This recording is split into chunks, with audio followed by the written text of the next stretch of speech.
This is Power Lunch with Pabi Moloi on Power 98.7. You can give us a call anytime on 0861 987 000, or of course you can let us know what your thoughts are on 083 303 7093. That is via WhatsApp. You can text us obviously or send us a voice note. The deaths of 3 young Free State police constables whose bodies were recovered from the Henops River have not only shaken the SAPS but also first of all, put a huge spotlight on what the capacity and capabilities of these South African police services are, but also stirred up a very important cultural conversation. So, the families of Constables Base, Sinoche and Linda gathered at the river this weekend to perform a traditional ritual before returning to the Free State with their loved ones' remains. So, according to cultural expert Professor Musa, who is on the line with us, who will explain it a bit more, such rituals are not only a matter of respect, but a spiritual necessity. He warns that in African belief systems, if the spirits of accident victims are left unacknowledged, they may become restless and even influence future tragedies. So let's talk a little bit about the spiritual weight of roadside rituals, forgotten, unknown about, not done, and ancestral respect, and the dangers of abandoning these cultural practices in the times we're living in now. Professor Xulu, thank you very much for joining us for this unbelievably important aspect of this tragedy that the constable's bodies being recovered from the Henops River has brought up. As I welcome you to the show, could you explain a little bit more for us about what you believe or what you know the families did at the weekend before returning their loved ones' remains physically to the Free State? What are some of those traditional rituals that are necessary in your view? Good morning, my sister Pabi, and good morning also to your listeners. Let me start by passing my sincere condolences to the families of the 3 young constables. I must also express my interest in the topic that you said about the Roman Catholic Church and Yes. the nuns and all of that, because in my other life with this Cultural, Religious and Linguistic Rights Commission, we are looking into these spiritual abuses.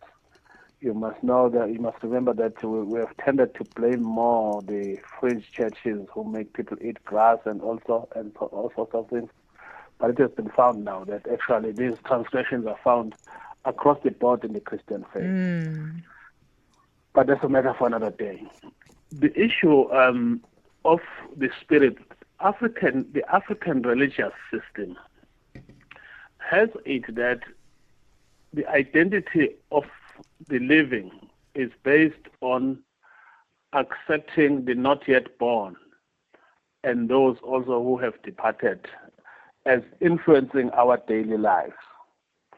So when people die on the roadside, what happens is that their spirits want to be reconnected to their families. Right. Because suddenly there is this disconnection between the body and the spirit. But the spirit becomes restless until it is connected with the not yet born as well as the land of the ancestors. So what they were doing there, because it's a belief system, it's not a scientific system. So the car would have gotten into Henops River, and most possibly, from the look of things, the doors were open, and then they got out of the car, but the river was full, and so they drowned. But then their souls would have started moving around Henops River, that bridge there, and to the extent downwards. So the families would have gone there to perform religious rituals that call on the spirits to return to Bloemfontein in their individual homes. But I think after they leave that, what they were doing there yesterday, they would go to the mortuary to inform the body, because the body and the spirit are seeking to be together. That now we're going to be moving back home to Bloemfontein. And along the way, there will be somebody or people from each family who is seated not very far from the coffins, the transport coffins, explaining to those spirits that you are now passing the town, the city of Johannesburg, you are now passing this or that town. We are not, because the spirit is disoriented, and then tell them that you have now arrived at home. And in most cases, they will start at home before they go to the local mortuary in Bloemfontein. So the talker, the person who's addressing the spirit of each family, you can't address the spirit of another family, will be saying, "We are here now." Then they go to that mortuary in Bloemfontein until they move out on Thursday or Friday when the burials happen. Hang on, so you're saying an individual, even a spiritual leader from another family cannot carry this out. It would have to be somebody from your own family. No, it must be somebody from the family, because you must remember that you are now entering the realm of the ancestors. The ancestors usually do not know the traditional leaders, the traditional healers, who people consult from time to time. So it must be a member of the family. I find that to be very, very interesting, because then it makes a lot of issues a lot more complicated, right, Professor Xulu? Yeah. So, for example, the first story that I read about the freedom fighters whose bodies had to be repatriated back to their families for their final resting place, right? So those spirits would have been restless since the 70s, right?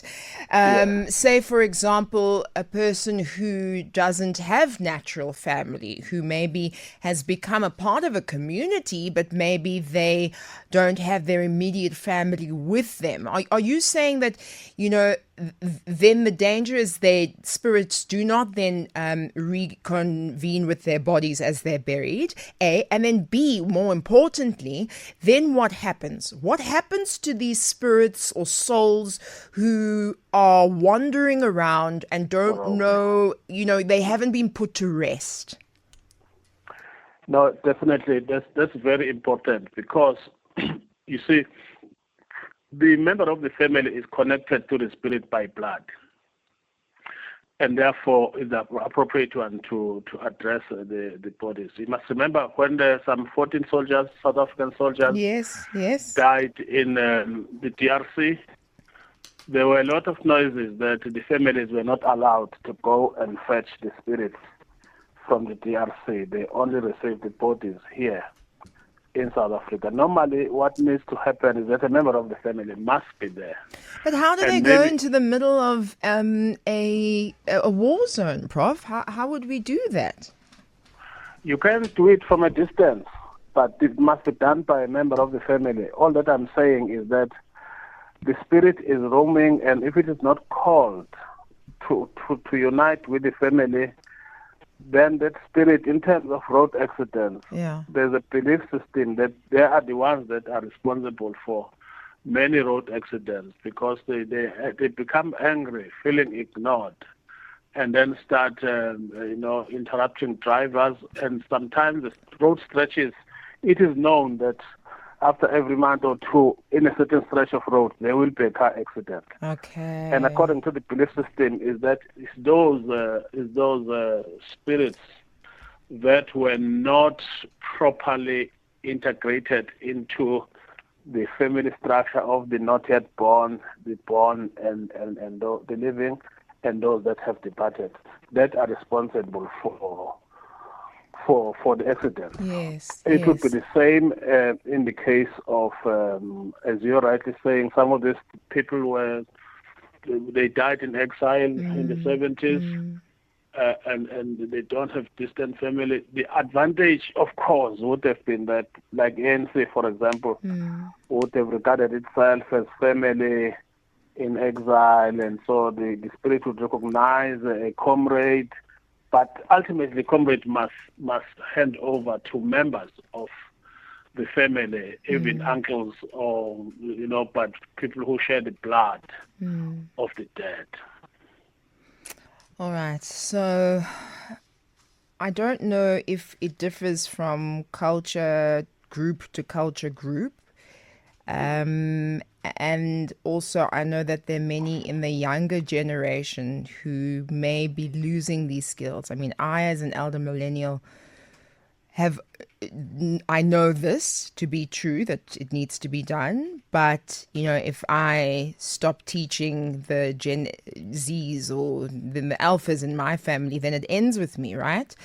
So I'm going to go to the headlines, and then, Professor, if you could tell us if this is different for Basotho to Amazulu, etc., and what then are maybe the overarching themes of what needs to be done in order to collect moya, or the spirit of somebody, if they have been in this kind of tragedy in the river or in a car accident, or even, God forbid, in a war situation. Speak up.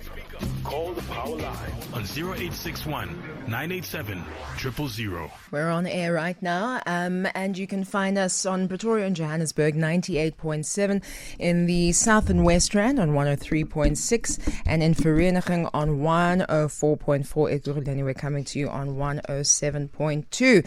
So we are chatting a little bit more from a different angle, which I think is so beautiful. As power people, we get to do this, right? Because it's part of our culture, it's part of our conversation that we have in very many ways culturally, and so we can look at things from different perspectives. And this one is the issue of spirits not being collected, right? The spirits of the dead being ignored, and it may cause more crashes, it may cause more issues, it may cause more crime.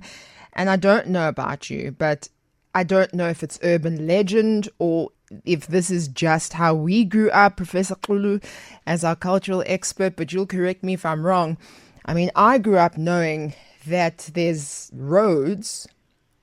Now, I can't remember what any of them are called, but there were roads where so many accidents happen, and we were told that it's because the spirit of, for example, Vera the ghost was coming, and she had been killed there, and she's wandering around and looking for whatever she's looking for, and therefore she takes people because weird accidents where there's no bump in the road, there's no pothole in the road, and something happens and people actually pass away driving on that road. So I don't know if you'd like to expand a little bit on that, but that really is the essence of what we're talking about here on Power Lunch this afternoon. I'd love to hear from you on 0861 987 000. Before I get to the question that I wanted to clarify about different culture groups and what some of the kind of similarities are, where to begin when it comes to collecting spirit. I've got a WhatsApp here, Professor, and it says, collecting spirits sounds impractical though. I mean, if I die somewhere in the Pacific Ocean, like a ship sunk, how are they going to come collect my spirit? Some people even die at the peak of Kilimanjaro. What are your thoughts there, Prof? Yes, no. It's a religion works like this. You put aside the issue of rationality because it doesn't apply in religious issues. It starts with a principle. The principle in the Christian faith, they call it doctrine. It says a spirit that has died away from home, especially in an accident or in war, has to be fetched and brought back to be united with the rest of the family. That is the principle of it. Then that question that says, if you died in Kilimanjaro, that's the logistics part, which simply says that maybe it makes no sense because the spirit is so far away. But practically, you will find that it differs from area to area and from family to family, but the principle is the same. One of the things, for example, that they do, they use incense in Pepo. They burn that and call the name of the person for repeatedly and repeatedly. It's a ritual. And at some stage, it is believed that his eyes are now facing home. So it would be physical in terms of road accidents happening here, and it must be so. But if it's not possible, then they can go to Plan B, which is would be an equivalent of a prayer. To call on the name of the person repeatedly, to come and join. But the principle that the spirit must be united with the family structure of the not yet born, the living, and the dead stands. Then the practicalities of it, of course, will differ from circumstance to circumstance or from culture to culture. But the principle stands. That's how all religious systems work. Yes. Okay, so to fob it off as something that's impractical is not the end of the story. There are other ways, means, spiritual leaders. There's something that can be done, even if you are at the peak of Kilimanjaro. You know, just thinking about that and thinking about the other one, Everest, right, Prof? And maybe I can answer that. Okay, go ahead. If you die or at the peak of Kilimanjaro, do they leave your body there, or do they take your body and bury it in your country? Maybe that's also another important factor to consider, because the spirit is believed to be always not very far from the body. Well, this is what I'm saying about Everest, because Everest, you just get left there. You get left there. And so in my mind, if I put 2 + 2, it's also maybe calling others to not make it all the way up to the mountain. Could that be something happening?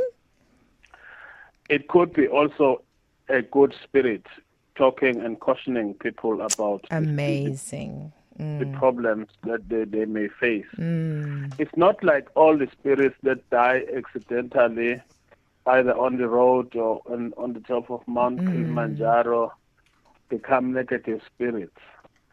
But you must know that there is an afterlife, which means that your life continues after death. That is the African belief system. And I think Christians also think like that. But in African thought, religious thought, it's that if the spirit sees that you could be doing this, but you're not doing it, it becomes angry and start punishing other road users and so on. Like Vera the ghost, it was a very interesting story when we were children. Yes. But in reality, it just shows that people believe that the people who die on road accidents do become terrorists to the living if they feel ignored. And some believe that they are still living, because there's an adage that says when you're dead, you don't know that you're dead. And so they could be asking, where are the people, where is my family, and all of that. Yes. Sure. I think that's so interesting. And thank you very much for bringing the point of view that it's not all doom and gloom. It's not all negative. It's not every spirit that's trying to take you across with them. It may be a warning. It may be a cautioning, and that exists as well. Thank you. All right. We've literally got a voice note that's come through. So 083-303-7093. Let's get that to Professor Musa Xulu. Hi, Pabi. I wanted you to ask the prof for me. Kitumelo from Gelexdal. I wanted to find out, because why people don't believe in collecting the spirits, then what happens to them? So do we then conclude that they are the ones causing the accidents on the roads? Or it doesn't apply to them, the fetching of spirits and them causing accidents, based on what the prophet said regarding collecting of spirits? Thank you. Well, the direction of the conversation changed quite a bit, I think, between when Tumelo sent this to now. But, Prof, your view on what Tumelo had to say? Well, yes. No. Sometimes when you drive on some of the national roads, you will see what are called roadside memorials. Yes. It's usually white families who go and put those crosses there and flowers in recognition of the spot where their family member died. And it's done also, it's very popular in America, Australia, and many parts of Europe. That's their way of fetching the spirit. Yeah. That the spirit is seeking recognition. And for most of the time, I've seen white families. When I used to be close to the National Department of Transport, we used to talk to a lot of families about roadside memorials and what they use them for, the principle is the same. Is to recognize the spirit and to make sure that it doesn't roam around and cause accidents because of feeling angry of being not acknowledged by the family. So yes, it's human nature to want to have a continuous relationship with those of yours who are dead. Okay, all right. Sifudi is in Randburg. Hi, and that is Sifudi. In Randfontein. Good afternoon, Randfontein, of course, and welcome to you. And the professor there, this is a very important issue. I'll quote you, I tell you, in the hospital situation, you'll have patients telling you that in the evening they must be moved outside the room of the ward, that they seeing somebody. And we receive, the surgical ward, we receive patients with assault, accident, and trauma.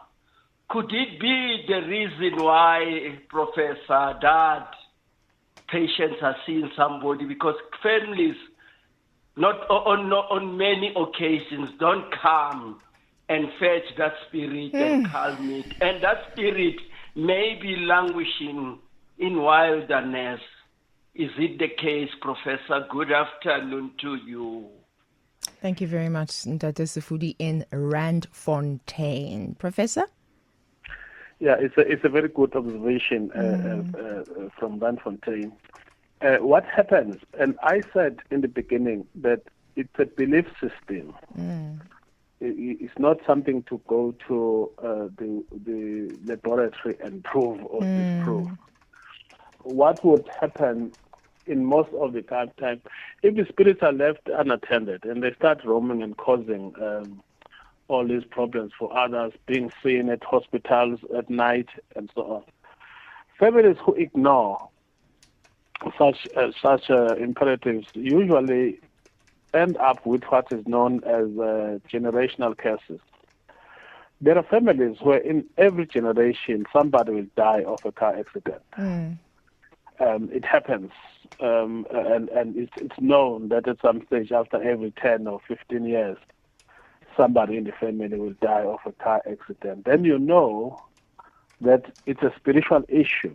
There could be some unhappiness in the other world, that when the first person died, that was not attended to. It's the same with battles. The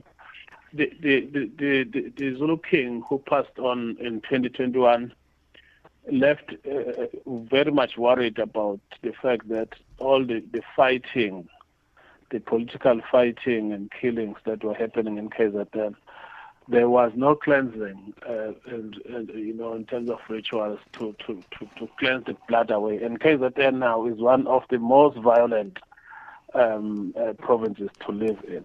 So it's there. You can rest assured that at some stage, the spirits that feel unattended to, through some cleansing and taking home and taking to the grave, because when you go to the graveyard to talk to the dead, it's an assumption that the spirit that the body that you buried there, the spirit is not far from it. So you start going there, and sometimes cleaning the graves, or even talking to them, visitation to the grave sites and talking to them. It's a belief that they are not very far from the actual grave sites in which they are buried. All right, fantastic. So we had another voice note, but it was something that it was about hospitals, and you've already answered that. Are you saying, Alex, we have one more after that? All right, Denzel, do you know which is which? Who's who in the zoo? The latest. Bring him. Dumela Pabi ke lui go mabopane a go botsise Professor Mohore bjanong ke mangwa collectang di spirit tsa di homeless because of ke nagana gore le bona ba bang ba tlhokofalla go tseleng under the bridges and everywhere ke mang wa collectang di spirit tsa bona and what happens to the spirit tsa bona if these are collective? Great question. I mean, Lina Nekibudze in the beginning, if you're not a person who has family, then what happens? And so perhaps you want to go ahead and answer that one, Prof. Well, the spirit will remain there, and eventually anger will most possibly happen. And then you'll find that in some areas where the homeless are staying, in cities, it becomes very dangerous at night. To even if they don't attack you, you can feel that there are spirits that are moving around here, and you're under duress. And sometimes a spirit can eventually find its way home, but because the rituals were not performed correctly, it adds negative value to the quality of life of its family. Are you saying the spirit may find its way home on its own, almost on a quest? It may find its way home under certain circumstances, but it's a spirit of anger, and for most of the cases we have heard about rituals to stop the spirit of so and so from visiting us, because it's a spirit of anger. That's why, for example, when somebody who is bad dies, sometimes a family can even ban the spirit from being part of it, because they know that such a person will bring no luck. And when you go to address your ancestors, you become sometimes discouraged from calling them by name, because some of them become very negative spirits. Hostile, So you can't you just generalize sometimes, because we fear that you are likely to call the wrong ones, who would have found their way home, but not for the good. That's incredible. For all sorts of bad things. Yeah. Volley Dice or something to that nature on X says, "Hi, Pabi, please can you ask the Prof why people use a tree branch or leshasha to fetch the spirit?" Well, any form of death reconnects us with nature. In the universe, you must remember that each and every tree that you see in front of you has some kind of naturally assigned duties and responsibilities to enhance life. So that's why once some of the trees, the traditional healers they know that this one will heal and this one will not. And some of the trees, even in Western medicine, herbal medicine is made out of it. So each tree is assigned by nature, or if you're a Christian, by God, Yes. to perform a specific duty in terms of the lives of the living here. Okay. So it's not every branch of any tree. It's a specific tree which may differ from region to region, but they will know that this is a spirit, this is a branch of a tree that's able to talk, to communicate with the living, with the dead, and give them power to hear. So that's where then the historical knowledge passed down from generation to generation comes in, or being able to consult with someone who will be able to tell you and show you and advise you on how to do it. Prof, I mean, we almost did speak for an entire hour, and it feels like we could speak for more time, because, you know, modern institutions like police or transport departments, how can they respectfully integrate some of these cultural practices when they handle public tragedies? Maybe that's my last question to you.